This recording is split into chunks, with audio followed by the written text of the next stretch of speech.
नमस्कार।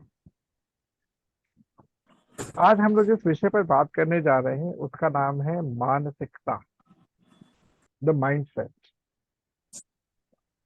सारे विषय हमारे शिक्षा के एक ओर होते हैं, लेकिन माइंडसेट एक ओर होता है। आप ये समझ लीजिए। जैसे कि उर्दू में कहावत प्रचलित है कि सारी खुदाई एक तरफ, जोरू का भाई एक तरफ। सुना होगा आपने कि यदि आप धर्म पत्नी का कोई भाई है तो उसका सम्मान आपको इतना करना पड़ेगा जितना कि आप भगवान का भी नहीं करते हैं। परंतु ये मानसिकता होती क्या है, तो एक छोटे से मैं उदाहरण से आपको समझाना चाहता हूँ। वैसे मैंने ये ऑलरेडी हमारे पुराने स्टूडेंट्स को दिया हुआ है। सुना लीजिए, यदि आप कैमरा ऑन कर सके तो थोड़ा मेरा उत्साह भर जाएगा। तो सर मैं बोले मैं कैमरा ऑफ करूँ, मैं बेटी को लाने जाना है तो मैं मीटिंग सुनते सुनते बेटी के लास्ट लाऊंगी। कोई बात नहीं, आपके लिए परमिशन है।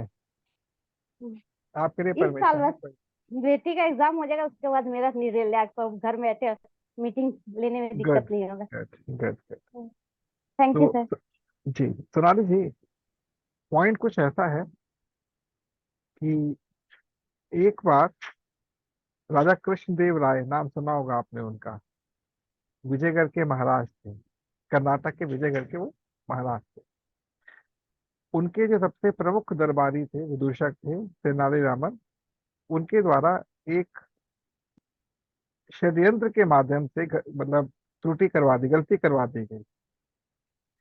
अब गलती क्या थी कि उनके ऊपर ये आरोप लगाया गया कि उन्होंने 25,000 स्वर्ण मुद्राओं का राजकोष से गबन कर लिया है।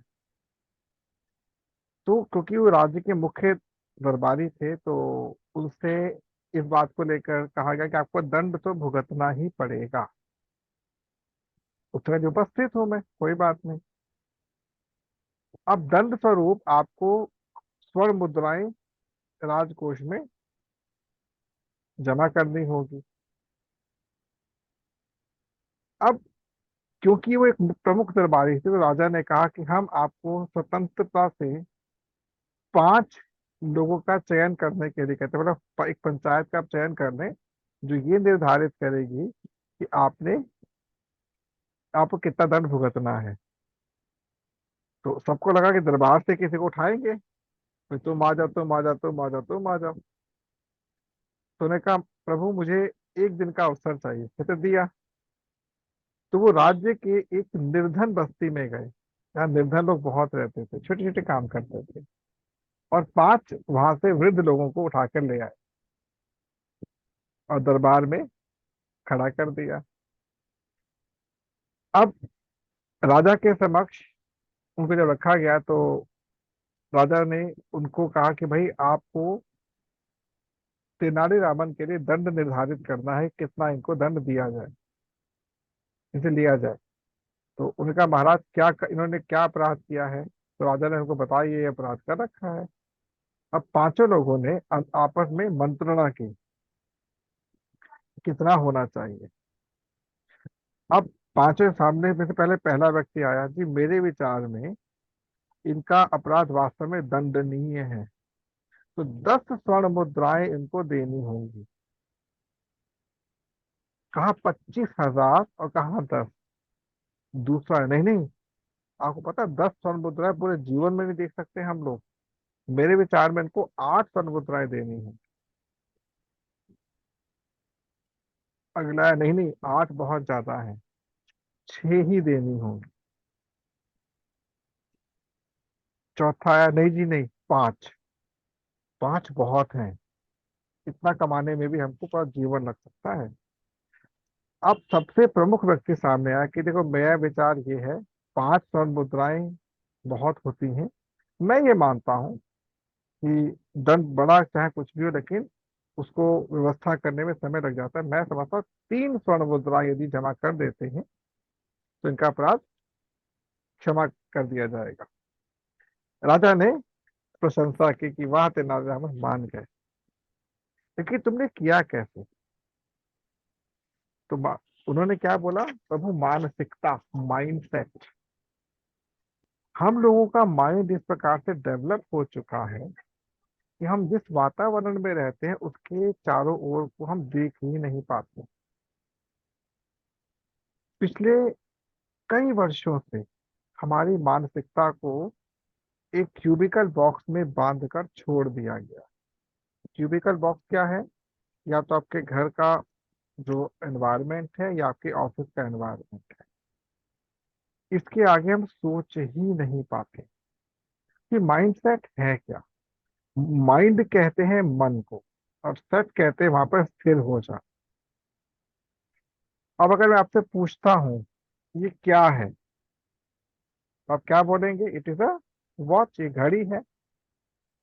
क्या आप ये बोल सकते हो कि ये एक समय यंत्र है? क्या बोलेंगे आप इसको, ये समय यंत्र है? क्या आप ये बोल सकते हो कि ये ज्योतिष शास्त्र का एक बहुत बड़ा उपकरण है? नहीं। जबकि है। परंतु आप तो क्या बोलोगे? घड़ी बोल दोगे, वॉच बोल दोगे। ठीक है ना, कि हमारे माइंड में इसको लेकर एक छवि निर्मित हो चुकी है, और वो छवि जो है हमें प्रेरित करती है कि हम उसे घड़ी बोलें। अब इसको रखा, ये एक वॉलेट है, पर्स है, जेंट्स पर्स। इसको देखकर हम सीधे क्या बोलेंगे? एक पर्स है। तो हमने कुछ वोकेबलरी को घोंट लिया है, हम उसी को ही रिपीट करते हैं। हमें इससे बाहर निकलने का अवसर क्यों नहीं मिल पाता? क्योंकि हम प्रयास नहीं कर पाते। हम एक ऐसे जोन में एंटर कर चुके हैं, मेंटल जोन में, जिसके आगे की दुनिया हमें या तो दिखाई नहीं जाती है, या हम देखना पसंद नहीं करते, या फिर हमें डर लगता है, भय लगता है। मैं गलत तो नहीं कह रहा? सुना दीजिए। ऐसा ही होता है ना, जो आपसे बात कह रहा हूं मैं। आप म्यूट हैं, आप म्यूट हैं। जी सर। जो बातें मैंने बोली वो काफी हद तक आपको समझ आ रही है ना? हाँ सर, लेकिन जी। बारिश हो रही है थोड़ा आवाज नहीं आ रही है इतना क्लियर। हाँ। अच्छा अच्छा अच्छा। हाँ। दया निधि जी, जो मैंने बात कह रहा हूँ आपको अपील कर रही हैं। जी सर जी। आपका आज मुखमंडल नहीं दिख पा रहा है, क्या चक्कर है? सर मैं खाना नहीं खाया था ना, तो खा रहा हूँ इसलिए। आराम से खाइए, आराम से खाइए, please carry on, carry on. तो अब मैं आपके सामने एक प्रस्तुति रखने जा रहा हूँ, जो मैंने स्पेशली बनाई है आप लोगों के लिए। माइंड सेट, मानसिकता, आपको बहुत अच्छा लगेगा।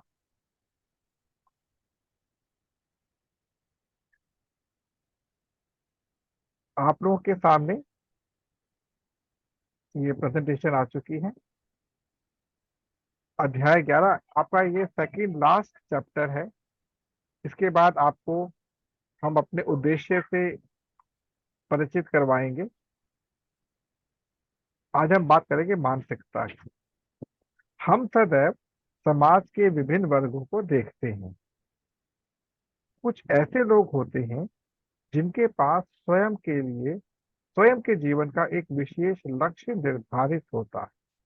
तो वहीं दूसरी ओर बहुत सारे लोगों के पास अपने जीवन का कोई विशेष ज्ञान ही नहीं होता है। हम सभी के जीवन में एक ऐसी समय रेखा खिंची हुई होती है जिसके पार पाना हमारे लिए लगभग असंभव होता है। तो यहाँ मैंने आपको क्या बताया? छोटी सी चीज, कि हमारा जो व्यक्तिगत जीवन है वो एक लक्ष्य के साथ भी हो सकता है, लक्ष्य विहीन भी हो सकता है। अब लक्ष्य क्या होता है? तो लक्ष्य को हम तीन दिशाओं में विभाजित करते हैं, ध्यान रखिएगा। पहला, हमारी आवश्यकताएं। इसको आप नोट कर लीजिएगा, नए लोगों से निवेदन, नोट जरूर कर लीजिएगा। हमारी आवश्यकताएं। दूसरा क्या है? हमारी इच्छाएं। और तीसरा क्या होता है? हमारे स्वप्न। तो इसको हम इंग्लिश में कह सकते हैं हमारी नीड्स, हमारी डिजायर और हमारे ड्रीम। अब हमको ना इनके बीच में अंतर पता होना बहुत आवश्यक है। डिजायर किसे कहते हैं और नीड किसे कहते हैं, ये जानना बहुत आवश्यक है। हमारी नीड क्या है? हमको 3 समय का भोजन चाहिए, शुद्ध हवा चाहिए, शुद्ध पानी चाहिए, एक अच्छा वातावरण चाहिए जहाँ पे हम अपने आप को एंजॉय कर सकें, लाइफ को व्यतीत कर सकें, और घर में सुविधाओं इतनी होनी चाहिए ताकि हम उसको आराम से उपयोग कर सकें। ये हमारी नीड्स हैं। जैसे सोनाली जी के वहां पे बरसात हो रही है, छतरी नहीं, कोई बातें घर के अंदर बैठ जाएंगे, और अगर बाहर निकलते तो आपको छतरी की आवश्यकता हो सकती है। तो जो अत्यंत महत्वपूर्ण वस्तुएं हमारे जीवन में हमारे को उपयोग में आती है, को नीड कहा जाता है, जिसको हम साथ लेकर जीवन का आनंद लेता है। अब मान लीजिए कि बरसात के समय आपको एक लंबी यात्रा तय करनी है, या बरसात नहीं भी आपको यात्रा तय करनी है, आपके घर से जो पब्लिक ट्रांसपोर्ट है वो थोड़ी दूरी पर मिलता है, तो आपने सोचा नहीं मेरा अपना खुद का व्हीकल होता तो मैं बड़े आराम से वहां पर चले जाता। तो आपने डिजायर रखी, स्कूटर हो या गाड़ी हो, ये डिजायर है। घर में चटनी पीसने के लिए मिक्सी मिल जाए, ठंडी हवा के लिए एसी मिल जाए या कूलर, जो भी हम लोग यूज कर सकते हैं, ठीक है, ठंडे पानी के लिए फ्रिज मिल जाए, तो ये क्या डिजायर्स हैं। जो हम लग्जरीज कहते हैं वो डिजायर्स होती हैं। घर थोड़ा बड़ा हो जाए, ये डिजायर्स होती हैं। लेकिन मुझे एक ऐसे क्षेत्र का निर्माण करना है जहाँ पे सभी लोग प्रसन्नचित्त होकर रहें। समझिएगा, मुझे एक ऐसे कॉन्सेप्ट का को डेवलप करना है जहाँ पे everybody should say we are happy.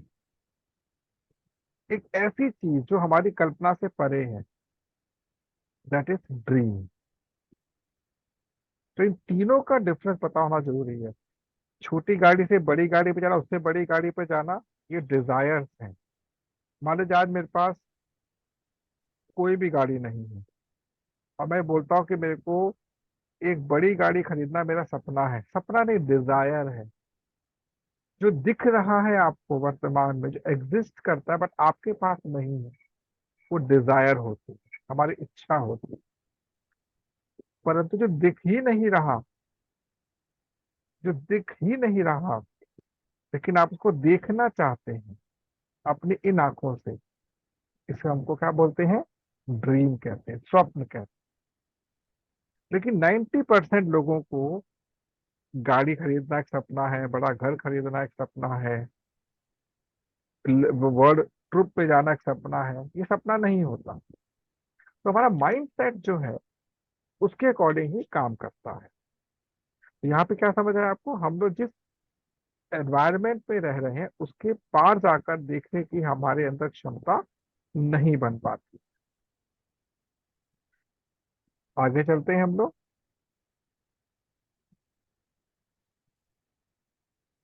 हमारी सोच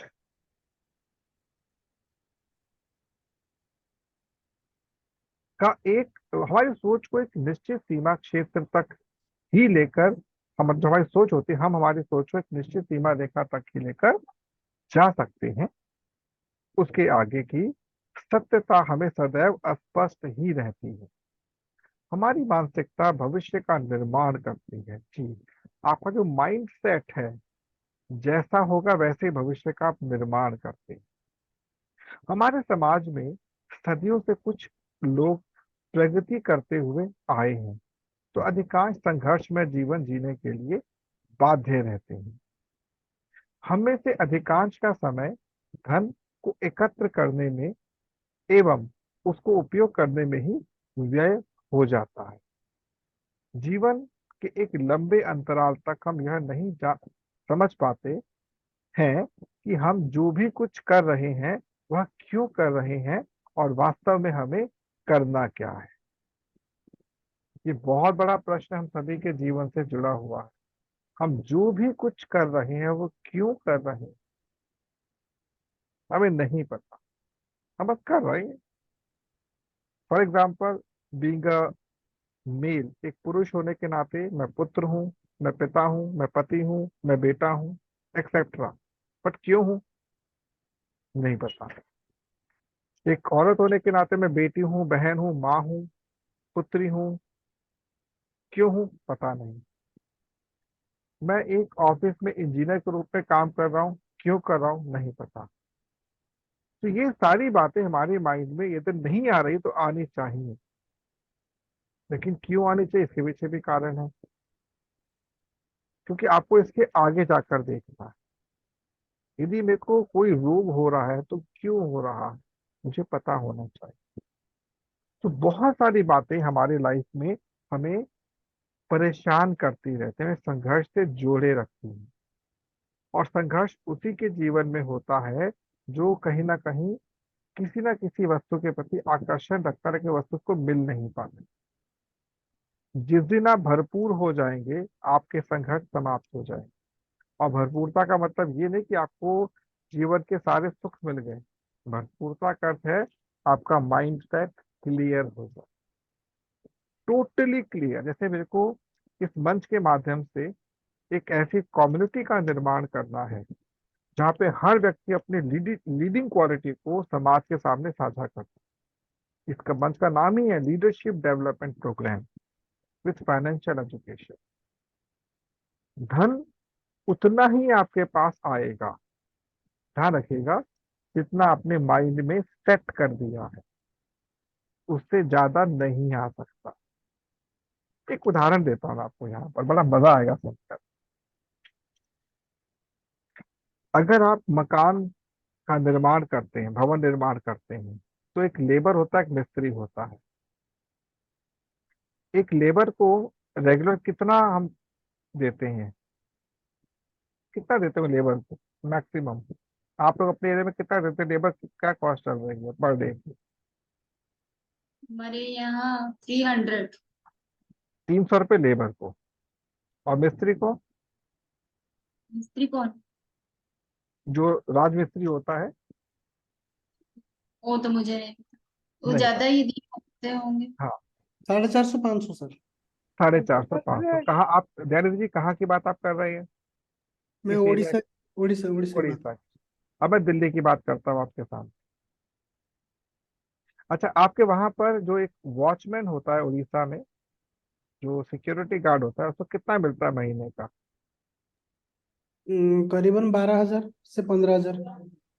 कितना दे रहे हैं आपके वहां पे सिक्योरिटी गार्ड को? हाँ हाँ, मिल रहा है सर। हमारे शायद- यहाँ तो सर सिक्योरिटी गार्ड नहीं है, लेकिन एक है जो बहादुर बोलते हैं। वो तो सभी के घर से 20-20 रुपए लेते हैं, तो उसका तो बहुत हो जाता होगा। पूरा इतना बड़ा कंपनी है। ओके, अब मैं समझाता हूँ आप। मैंने कैलकुलेट किया इसको, इस चीज बहुत इंटरेस्टिंग चीज, मजा आएगा सुनकर आपको।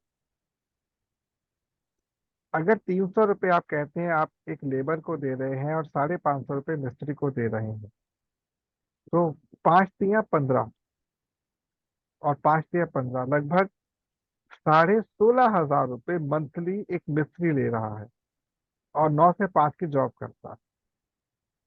लेबर 9,000 रुपये अप्रोक्सीमेटली महीने के ले रहा है, ठीक है? 9 से 5 की जॉब है। दिन में, नमस्कार बेटा, नमस्कार, खुश रहो खुश रहो।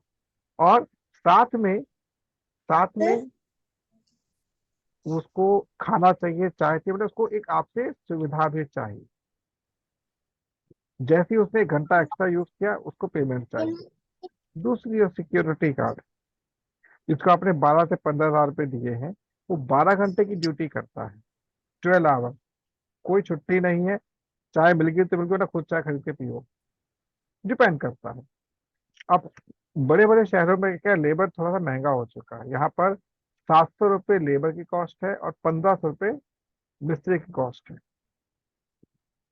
यहाँ पर सिक्योरिटी गार्ड को 8 से 12,000 के बीच में दिया जाता है, इसके ऊपर नहीं दिया जाता। मैं यह भाषा में क्यों रख रहा हूँ? सब्जी वाला जो सब्जी बेच रहा है, वो रोज के 500 से 1,000 रुपये कमा रहा है। दूध वाला रोज के इतने ही पैसे वो भी कमा रहा है, जो दूध और सामान बेचता है। लेकिन जो जितना कमा रहा है वो उसमें सेट हो चुका है। यदि उससे ये कहा जाए तुम इस काम को छोड़ के ये काम करो जिससे ज्यादा से पैसा मिल सकता है, वो नहीं करेगा। माइंड सेट हो गया। उनको लगता है कि हमारा जीवन इसके लिए ही बना है। वो इमरजेंसी में भी उसी काम को ही करेगा, किसी और को नहीं कर पाएगा। इट मीन्स हमारे को जो धन की प्राप्ति हो रही है वो एक पैटर्न के हिसाब से हो रही है, जिसे कहते हैं माइंड सेट। आज की डेट में जो नॉर्मल देयर इज, एक बात बताइएगा, आपके एरिया में जो नॉर्मल एम्प्लॉयज काम करते हैं किसी भी शॉप में या कंपनी में, वो क्या सैलरी मिलती होगी मंथली? वही सर 10 to 15,000। हाँ जी, 10 to 15,000 पर 10 to 15,000। अब आप ये देखिए कि एक जो एम्प्लॉय है वो 15,000 रुपये ले रहा है, एक मिस्त्री 15,000 रुपये ले रहा है, एक सिक्योरिटी गार्ड भी लगभग इतना ही ले रहा है। अब तीनों को आप एक्सचेंज करने की कोशिश करो, नहीं करेंगे, सेट है। सिमिलरली गृहिणी के रूप में आपका माइंड सेट है। मैं ये नहीं कहता इसको अपसेट कर दीजिए, हटाइए नहीं, आप उसको अपडेट कर दीजिए। अपडेट कैसे होगा आगे बताते हैं आपको।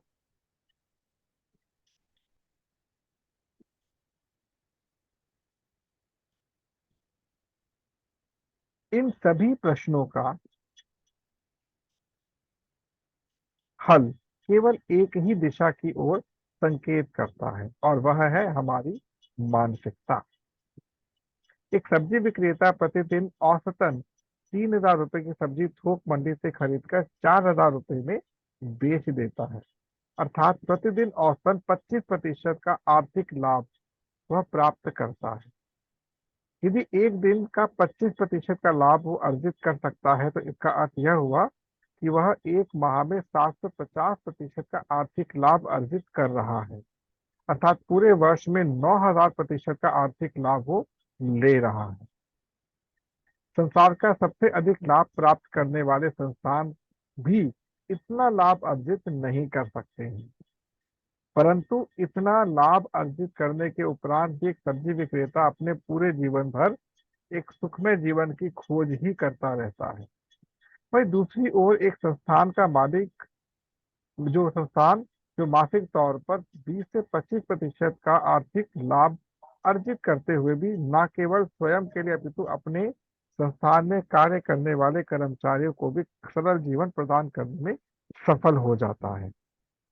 एक सब्जी विक्रेता प्रतिदिन कमाता है और उसे उसी के अनुसार खर्च भी कर देता है। वह अधिकांश अपने पूरे जीवन काल में अपनी आर्थिक स्थिति को संतुलित भाव में नहीं ला पाता। इसका कारण उसकी मानसिकता का विकृत होना होता है। अब यहाँ पर आपके सामने जो पॉइंट आया, ये समझने वाला है कि आप कितना कमा रहे हैं इससे मैटर नहीं करता, आप कहाँ से कमा रहे हैं और कैसे कमा रहे हैं, ये मैटर करता है।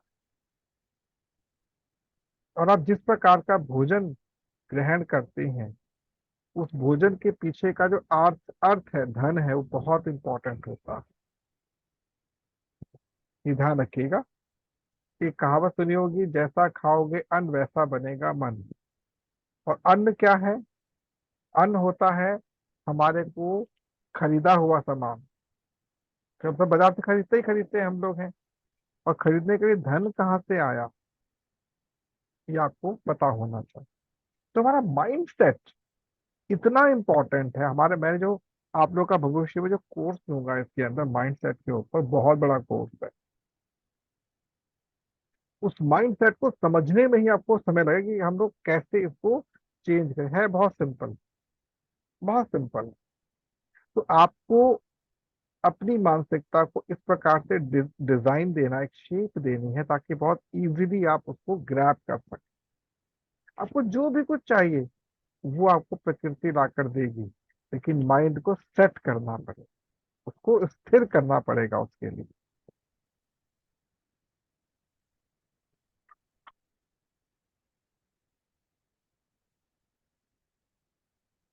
प्रत्येक व्यक्ति की मानसिकता उसे वह सब कुछ प्राप्त करने के लिए जहां एक ओर सहयोग कर सकती है, तो वहीं दूसरी ओर वही मानसिकता नशे का आदी भी बना सकती है। नशा मतलब पैसों का नशा, या किसी और चीज का नशा, ये सब कहाँ से होता है? मानसिकता से। हम सभी को अपनी मानसिकता को सही समय पर परिपक्व बनाने की चेष्टा करनी चाहिए। हम जिस समय अपनी शिक्षा ग्रहण कर रहे होते हैं, हमारे बौद्धिक बल का विकास भी उसी समय होना प्रारंभ हो जाता है। हमारी शिक्षा में जिस विशेष गुण का समावेश होना आवश्यक होता है, उसे वित्तीय गुण कहा जाता है, जो मैं आपको पहले समझा चुका हूँ। वित्तीय शिक्षा, तो अगर उसका हमें हमारे एजुकेशन के टाइम पर ही ज्ञान दे दिया जाए तो हमारा ब्रेन विकसित हो जाता है। अधिकांश हम लोग अपनी मानसिकता को सही अर्थों में समझ ही नहीं पाते हैं, क्योंकि हमारा अपने विचारों पर नियंत्रण नहीं होता है। अब ये पॉइंट समझने वाला बड़ा इंटरेस्टिंग है। आज सेशन में मैंने अपने सभी लोगों से एक चीज शेयर की, आपसे भी शेयर करता हूँ। अगर मैं आपसे ये पूछता हूँ कि हम रोगी क्यों बनते हैं, तो सोनाली जी इसका आंसर आप दे सकते हैं? हम रोगी क्यों बनते हैं, रोग क्यों आता है हमारे पास? सर खान पान की वजह से। शायद। हाँ, नहीं धन्यवाद शायद नहीं बताने। सर, बिल्कुल ही सही है, खान पान की वजह से। जी जी जी जी, अभी उस पर पहुंचूंगा। थैंक यू सो मच, आपने उत्तर दिया। जी दयानिधि सर जी आप बताएं। सर हमारी जितने भी सारे बीइंग्स हैं, सत्ताएं हैं, तो उनमें से जो बैलेंस ना रहना, यानी मन, प्राण, शरीर, ये इनका जो भी स्वभाव है, इनके लिए जो भी पोषण चाहिए, हम उसको सही पोषण दे नहीं पा रहे हैं। और इनमें जो बैलेंस बना रखना चाहिए वो नहीं बना रख पाते हैं। इसलिए वो संतुलन बिगड़ने के वजह से रोग का शुरुआत होता है। जी वैसे धन्यवाद। आयुर्वेद में तो बताया गया है कि बात, पित्त, जी कफ, ये तीनों कारण से होता है, लेकिन बस ये सभी सत्ताओं का भी भूमिका रहता है उसमें। चलिए, अब मैं एक आपसे प्रश्न पूछना चाहूंगा, इसी से मिलता जुलता। यदि मैं किसी, कुछ बताऊं? हाँ बताएं प्लीज। सर हाँ, ये सही है, खान पान की वजह से सेहत खराब होता है। लेकिन सर अगर हम जितने भी अच्छा खाना खाएं, जितना भी हेल्दी फूड खाएं, अगर हमारा एनवायरनमेंट ठीक नहीं रहा, ठीक नहीं होगा, तो हमारे हेल्थ के ऊपर तो असर पड़ेगा। Great great. चलिए, मैं अपनी बात को पूरा कर लेता हूँ। आप सभी लोग अपने अपने स्थान पे बिल्कुल ठीक है, बिल्कुल ठीक है, 100%। अब थोड़ा अपडेट कर लेते हैं उस चीज को हम लोग। हमारा एनवायरनमेंट कैसे बनता है, हमारा भोजन किस रूप में हमको मिलता है, और जो आयुर्वेद में बताया गया है वो कैसे एक्टिवेशन मोड में आता है, इन सब का केवल एक ही आंसर है, माइंडसेट। केवल एक आंसर, माइंडसेट। अब आप सोचो वो कैसे। आप सभी लोग टीवी देखते हैं कभी कभी? यस और नो? देखते हैं कि नहीं देखते हैं? चलिए, नहीं देखते हैं। नहीं। आप आपने इस सेशन से जुड़ने के लिए क्या किया?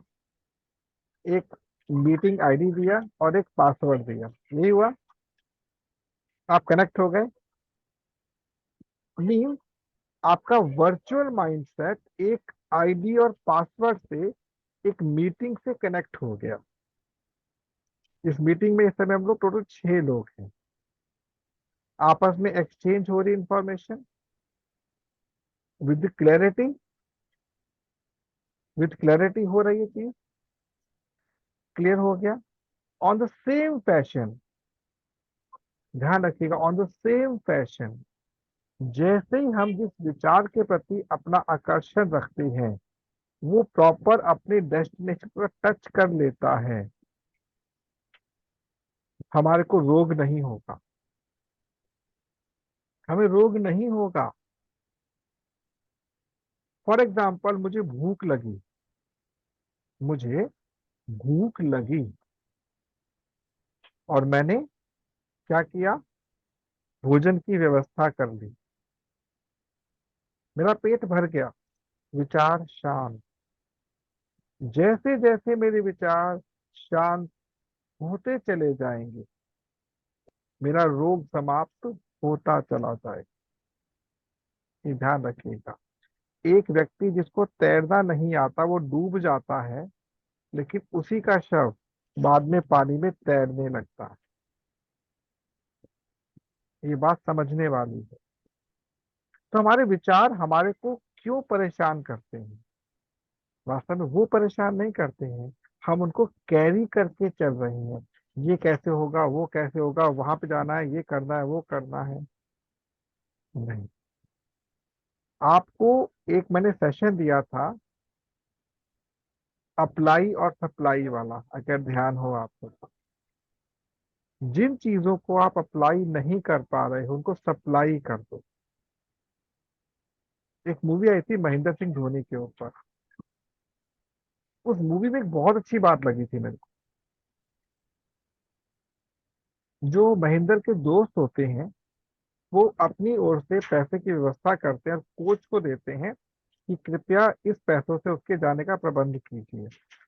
तो कोच बोलता है, यार तुम तो जान ही रहे, तुम उसको भेजने के लिए परेशान क्यों? तो बड़ी अच्छी बात बोलते हैं कि हमारे पास वो टैलेंट नहीं जो उसके पास है। अरे कोई तो जाए, टैलेंट दिखना चाहिए पब्लिक को। इट मीन्स यदि आप किसी क्षेत्र में कुछ भी करने में सफल नहीं हो पा रहे हैं, उसको स्पॉन्सर कर दीजिए, उसको दे दीजिए लोगों को। दूसरी चीज, अपने विचारों को सप्लाई करना शुरू करिए, लिखना शुरू कर दीजिए।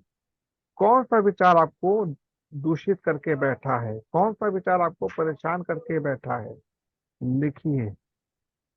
धीरे धीरे जब विचार आपके अंदर से निकलेंगे लिखावट के माध्यम से, आपको हल्का होना शुरू हो जाएगा। लेकिन एक नियम है, लिखने के बाद उसके पीछे नहीं भागना। आपको ये बोलना है कि हे बालाजी महाराज, हे जगन्नाथ महाराज, हे जिसको भी आप मानते हैं, मैं अपने जीवन की सारी व्यथा आपके पास भेज रही हूँ, क्योंकि आपने मुझे यहाँ पर भेजा, मैं अपनी मर्जी से यहाँ पे नहीं आई। इस धरती पर मुझे क्या करना है, कब करना है, कैसे करना है, इसकी रिस्पॉन्सिबिलिटी आपकी है, मेरी नहीं है। हल्के हो जाओ।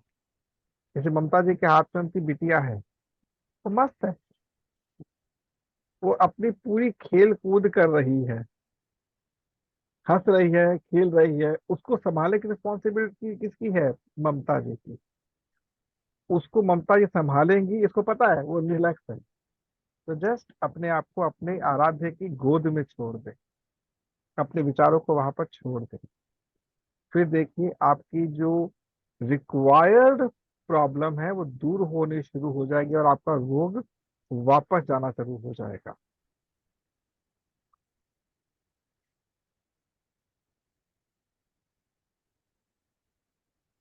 आगे चलते हैं हम लोग। हम यह तो अवश्य ही विचार करते हैं कि हमें अपने जीवन में सही मार्ग पर लेकर चलना है, परंतु ऐसा हो नहीं पाता। एक पेट्रोल वाहन जब हम खरीदते हैं तो हमें यह निर्देश दिया जाता है कि हमें प्रारंभिक कुछ किलोमीटर तक कुछ नियंत्रित तरीके से वाहन को चलाना है।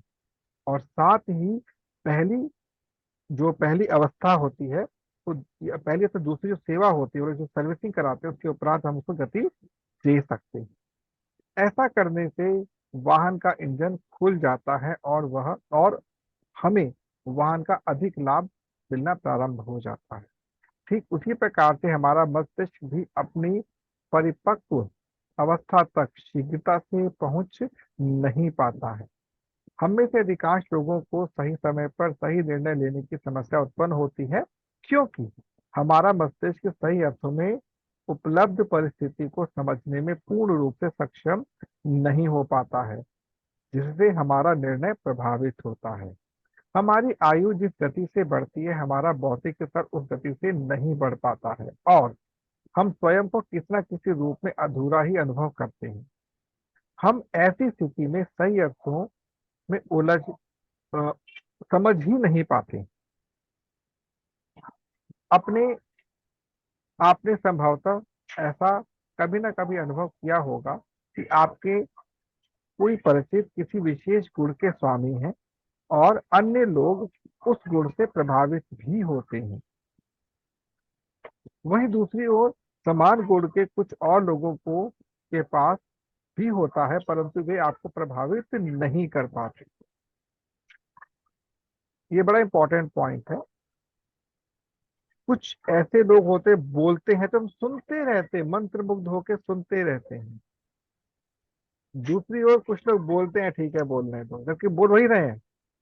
और कभी कभी क्या होता है, बहुत गुणवान व्यक्ति आपके सामने कुछ बोल रहा होता है, हम उसको इग्नोर करते चले जाते हैं। माइंडसेट। वही व्यक्ति, एक बहुत बड़ा उदाहरण देता हूं मैं आपको।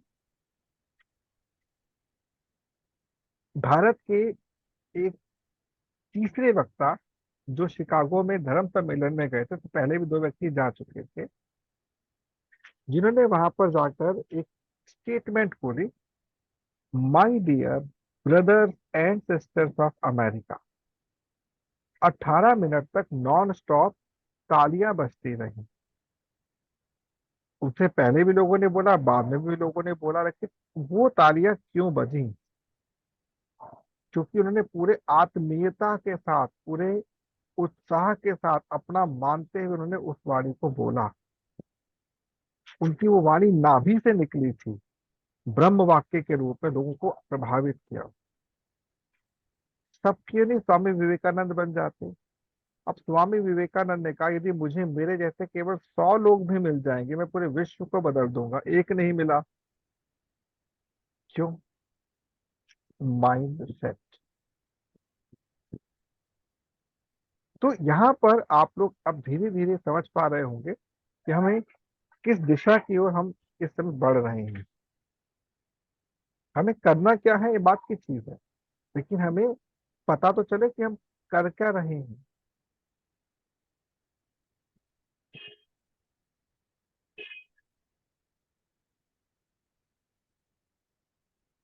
आगे चलते हैं हम लोग। हमारी मानसिकता का बौद्धिक स्तर इसी ओर संकेत करता है। हम कितना धन संग्रह अर्जित करते हैं, उसे संचित करते हैं एवं कितना उपयोग में लेकर आते हैं, यह एक चिंतन का विषय होना चाहिए, परंतु ऐसा हो नहीं पाता। हमारा शैक्षिक स्तर इतना शक्तिशाली नहीं रह गया है कि वह प्रत्येक छात्र अथवा छात्रा को उसके उच्च स्तर तक ले जाने में सहयोग कर सके। उच्च स्तर का अर्थ यह होता है कि जिस उद्देश्य से शिक्षा को ग्रहण किया जाता है, उसकी पूर्ति समय पर हो सके। हमारी मानसिकता पर हमारे शैक्षिक स्तर का एक बड़ा प्रभाव पड़ता है, क्योंकि शिक्षा हमारे मस्तिष्क का वह भोजन होता है जिससे हम स्वयं को सही अर्थों में समझ पाते हैं। हम अपने सत्रों के द्वारा आपको इस विषय की गंभीरता से, इस विषय का गंभीरता से अवगत कराएंगे आपको। जिस प्रकार से प्रकृति में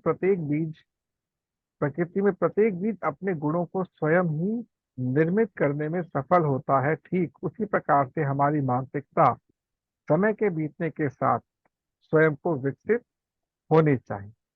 हमारा जीवन ना केवल स्वयं के लिए अपितु समाज के लिए भी उपयोगी बनना चाहिए। हम अपने मन से आपको उन सभी पहलुओं से अवगत कराना चाहते हैं जिससे आप एक ऐसी मानसिकता के स्वामी बने जो ना केवल आपको अपितु आपके माध्यम से आपके समाज को भी लाभान्वित कर सके। तो यहाँ पर मैं एक बिंदु कहूंगा शिक्षा को लेकर। जैसे मैंने आपसे, जो हमारा फ्राइडे को जो सेशन हुआ था, मैंने आपसे एक चीज शेयर की थी, अप्लाई एंड सप्लाई। जो भी कुछ आपके पास है, आप ये जांच कीजिए, आज ही कीजिएगा दोबारा से जांच कि कितनी चीजों को आप अप्लाई कर चुके हैं। फॉर एग्जाम्पल, सोनाली जी ने चाय बनानी सीखी, अब चाय बनाकर लोगों को दे रही हैं, रेगुलर रूटीन में आगे, तो आप अप्लाई कर चुके हैं। अब सोनाली जी ने मटर पनीर बनाना सीख लिया, अब मटर ही नहीं मिल रहा उनको बाजार से। एक दिन बीता, 2 दिन बीता, 1 महीने बीता, 2 महीने में मटर मिला ही नहीं। तो क्या मटर पनीर कहीं बन पाएगा? नहीं बन पाएगा। तो आपने क्या किया, मटर पनीर की रेसिपी लिखकर और डायरी में रख दी, जब कभी होगा तब सोचेंगे, भूल जाए, सप्लाई कर दिया। ठीक है। या ऐसा भी हो सकता है आपको मटर भी मिल चुका है, पनीर भी मिल चुका है, आपने एक बार बनाया तो अप्लाई तो कर दिया, बट रेगुलरिटी में वो चीज नहीं आई, तो भी लिख दिया। जो भी विचार आपको कहीं ना कहीं खंडित कर रहा है, रोक रहा है, आपके ब्रेन को गर्म नहीं दे रहा है, उसको आपको पकड़ना है और लिख देना है। अब मैं आपको उत्तर देता हूं, हमारे रोग का मुख्य कारण क्या होता है, ये विचार क्यों बोल रहा है। यदि हमारे ब्रेन में ऑक्सीजन की मात्रा कम होती चली जाएगी, हम रोगी बनते चले जाएंगे। ये ध्यान रखिएगा, ऑक्सीजन हमारे ब्रेन में डायरेक्टली नहीं पहुंचती है, हमारी नाभि के माध्यम से पहुंचती है। विचार हमारे ब्रेन को कभी भी छोड़ नहीं सकते यदि उनको प्रॉपर ऑक्सीजन नहीं मिले। आपको करना क्या है, बैठे हुए समय आप सभी लोग लंबी गहरी सांस लीजिए, होल्ड कीजिए और छोड़िए। 5 मिनट के अंदर आपको बहुत अच्छा फील होगा। करिए, केवल 5 मिनट के अंदर लंबी गहरी सांस लीजिए और छोड़िए। ना योग है ना प्राणायाम है, कुछ नहीं, ये केवल है सांस लेने की प्रैक्टिस। सांस 3 प्रकार से ली जाती है, निम्न, मध्यम और दीर्घ। निम्न कहते हैं यहाँ से ली, यहाँ से बस ये चल रही है, हम यही करते हैं हमेशा। तो यहाँ पे ऑक्सीजन पहुंच नहीं पाती, शाम तक थक के सो जाते हैं। मध्य क्या होती है, यहाँ से सांस ली और अपने फेफड़ों को फुलाया, आपने अच्छी सांस मानी जाती है, आपके फेफड़े हेल्दी रहते हैं। परंतु ये हम लोग केवल योग और प्राणायाम के समय ही कर पाते हैं, अदरवाइज नहीं करते हैं। और दीर्घ सांस तो करते ही नहीं हैं। यहाँ से लेकर नाभि को टच किया, वापस आया, नाभि को टच किया, वापस आया, और थोड़ा होल्ड भी कर ली।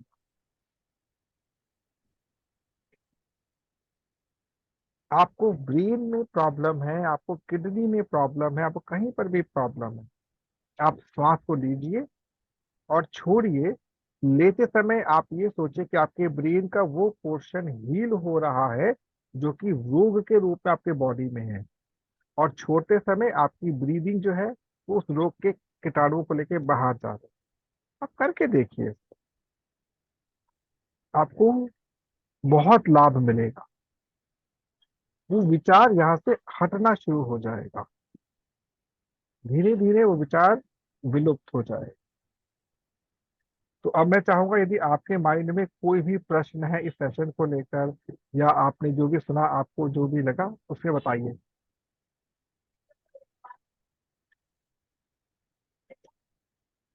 सोनाली जी, दयानिधि जी, क्योंकि आप हमारे दोनों गेस्ट हैं, और नेक्स्ट आपकी क्लास जो है, जो परसों होगी, हम लोग अपने उद्देश्य को आपसे शेयर करेंगे परसों वाली क्लास में, और उसके बाद से आप हमारे सेकंड फेज में एंटर कर जाएंगे, जब आपको एक अलग तरीके की यहाँ पर पालना मिलेगी। और मैं आपके साथ एक ग्रुप में एक फॉर्म शेयर कर दूंगा, उस फॉर्म में आप भर दीजिएगा और साथ में ये लिख दीजिएगा कि आपका जो समय है कौन सा आपके लिए उपयुक्त है। हमने समय डिफाइन कर रखा है, उसके अकॉर्डिंग आपको ग्रुप मिल जाएगा, और आपको हमारे जो साथी हैं वो अब भविष्य में इन्हीं चीजों को दोबारा से बताएंगे। तो फिलहाल आप अभी के सेशन के विषय में अपनी टिप्पणी दें, दयानिधि जी। जी सर, बहुत ही अच्छा लगा सर। तो हर रोज, जैसे आपने बोला कि मन को, जैसे हम शरीर को खाना मतलब खिलाते हैं, जैसे मन को भी खाना खिलाना चाहिए हर रोज। मन, प्राण और हृदय, ये सभी को हम खाना देना देना चाहिए। हमको पता होना चाहिए कि किसका खाना क्या है, और उसी हिसाब से हम मतलब करेंगे, तभी जाके हम पूर्ण रूप से विकसित हो पाएंगे। वरना आधा अधूरा जिंदगी आधे जानवर आधे मानुष के हिसाब से रह जाएंगे हम। जी, thank you so much sir. जी, थैंक यू सो मच। और सोनाली जी, आप कुछ कहना चाहेंगे?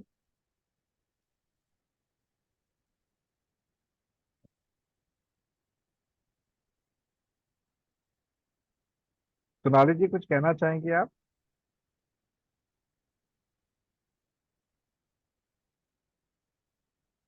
चलिए कोई बात नहीं, यदि आप व्यस्त हैं नहीं बात कर पाए कोई बात नहीं। लेकिन हमारे जो पुराने साथी हैं, अनीता जी, प्रगति जी और ममता जी, कुछ कहना चाहोगे अपने अपने एंड पर?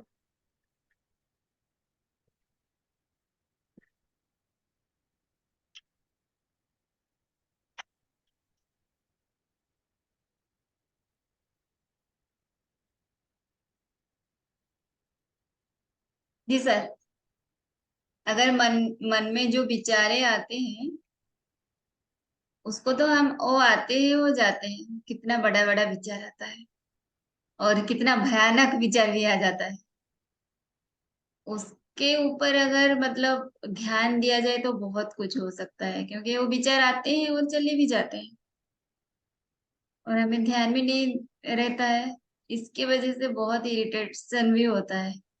हम्म। ये नया चीज सीखने को मिला आज कि अपने विचारों के ऊपर जरूर से जरूर ध्यान देना चाहिए। जी। जब कुछ काम करने को नहीं होता है तो विचार आते ही हैं। चलिए मैं एक बात ऐड करता हूँ यहाँ पर, अच्छा लगेगा। जिस प्रकार से भोजन को 3 श्रेणियों में बांटा गया है, सात्विक, राजसी और तामसिक, उसी प्रकार से विचार भी 3 श्रेणियों के होते हैं। और बेस्ट विचार किसके होते हैं आज की डेट में? कभी सात्विक विचार आपके लिए बेस्ट नहीं माने जाएंगे, कि सात्विक विचार आपको हमेशा वैराग्य की ओर लेकर चले जाएंगे। सब मोह माया छोड़ो, ये सब पे कुछ नहीं रखा, नहीं। हमेशा विचार राजसी होने चाहिए, मीन्स कर्मठ विचार। कर्मठ, जैसे भगवत गीता में स्पष्ट लिखा है, कर्म योगी बनो, भोगी मत बनो, कर्म योगी बनो। और दयानिधि तो खैर बहुत ही इस मामले में एक ज्ञानी व्यक्ति हैं, जानते हैं कि कर्म योगी किसे कहा जाता है। तो आपको जो विचार आ रहे हैं उनकी श्रेणी क्या है? यदि आपके अंदर भय, घृणा, लालच, द्वेष इत्यादि पैदा हो रहा है तो वो तामसिक विचार है। उन विचारों का सृजन हो रहा है नाभि से नीचे वाले अंग से, ध्यान रखिएगा। नाभि से नीचे पाताल लोक होता है, नाभि से छाती तक पृथ्वी लोक होता है, और छाती यहाँ से ठीक ऊपर ब्रह्मलोक, सात्विक। तो अगर आपके विचार आपको उत्साहित करने के लिए आ रहे हैं, प्रेरणादायक हैं, समाज सेवा के लिए आ रहे हैं, तो राजसी विचार होंगे, ध्यान रखिएगा। तो नाभि से ऊपर के विचार हैं। लेकिन साथ में ऐसे विचार भी आ रहे हैं जो कि आपको रोक रहे हैं, डरा रहे हैं, धमका रहे हैं। आते को देखता हूं मैं, आज भी देखता हूं, द्वंद्व हो रहा है। इट मीन आपके राक्षसी गुणों में और आपके राजसी गुणों में द्वंद्व हो रहा है। करना क्या है? अपने राजसी गुणों वाले विचारों पर फोकस हो जाए, फोकस्ड, लिख लीजिए और उसको प्रतिदिन रिपीट कीजिए। आपको बहुत कुछ मिलेगा, बहुत बड़ा लाभ मिलेगा। अब इस मंच पर शुरू में बहुत सारे लोग दिखे, धीरे धीरे कुछ तो आए, कुछ तो चले गए। क्या उससे हमें कुछ लाभ हुआ या हानि? कुछ नहीं हुआ, क्योंकि ये इंफॉर्मेशन ऑटोमेटिकली उनके पास पहुंच जाएगी, आज नहीं तो कल। क्योंकि हम एक ऐसे मानसिकता के क्षेत्र से घिर चुके हैं जिसको हम लोग कहते हैं पातालीय विचार, राक्षसी विचार, दानवीय विचार, हमको आगे नहीं बढ़ने दे रहे। ध्यान रखिएगा, यदि किसी समाज के अंदर लोग एक दूसरे से युद्ध करने में उतारू हैं, लड़ने पर उतारू हैं, द्वेष के हो गए, ये सब जो समाज चल रहा है, वो समाज क्या कहलाएगा? राक्षसी समाज कहलाएगा। ना खुद सुखी रहेंगे ना औरों को सुख देंगे, वो दिखावटी होंगे, केवल मतलब अपनी प्रशंसा के भूखे होंगे और प्रशंसकों को ढूंढ रहे होंगे। अपने आप को आगे बढ़ाने के लिए वो बड़े बड़े पोस्टर्स भी लगा देते हैं। लेकिन जिस दिन आपका प्रचार दुनिया करना शुरू कर दे, आप क्या बन गए? राजसी। उदाहरण के तौर पे आपके पास कुछ व्हाट्सएप में या कुछ ऐसे कोट्स आते हैं कि एक चर्चित व्यक्ति की फोटो लगा रखी है और एक विचार लिखा हुआ है। उसने बोला है कि नहीं बोला वो खुद नहीं जानता, लेकिन उसका पोस्टर लगा रखा है, मतलब आप राजसी हो गए, आप लोगों के हृदय पर राज कर रहे हैं। तो जब कभी भी आपको एक नेगेटिव टाइप की फीलिंग आए, तो जो विचार है वो क्या है? तामसिक विचार। तो अब जब सेशंस में आप लोग आएंगे इस विचारों के ऊपर, आपको बहुत कुछ सीखने को मिलेगा। तो आपका बहुत बहुत धन्यवाद। मैं ममता जी से बात करने की, उनकी तबीयत थोड़ी सी डाउन हो रही है, अभी तक ठीक नहीं हो पाई है। और अनीता जी बाहर ही है घर से। सोनाली जी अगर आ चुकी है तो उससे बात मैं करना चाहूंगा, 5 मिनट है हमारे पास, अन्यथा हम परसों मिलेंगे अपने इस मंच के उद्देश्य के साथ। और आप लोग आए, आपका बहुत बहुत धन्यवाद। ये इसकी रिकॉर्डिंग मैं ओपन करूंगा सबके लिए, ताकि सभी लोग इसके सर लाभान्वित। रिकॉर्डिंग है ना हाँ, मैं सर? रिकॉर्डिंग दूंगा, मैं इसके सबको रिकॉर्डिंग दूंगा,